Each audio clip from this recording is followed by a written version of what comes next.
So if you're having connection issues with the Xiaomi Sound Pocket, maybe you're trying to connect it to a phone and it's not connecting, or maybe it's connecting and there's no sound, you just have issues.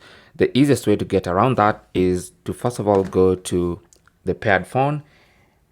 So like this one, just go to the Bluetooth settings of your paired phone, find your Xiaomi, and then unpair. Okay, now once you do that, you might also want to go to your speaker and perform a hard reset. So you want to hold the Bluetooth and volume up buttons simultaneously. So press and hold these two buttons, just hold them for about 5 seconds, 5 to 10 seconds, until you hear that sound. And once you hear that sound, you've completely factory reset the speaker. Now you should be able to turn it on and connect it again to your phone, pair it afresh, and that should fix any connection issues you might have had with your speaker. Thanks for watching and good luck.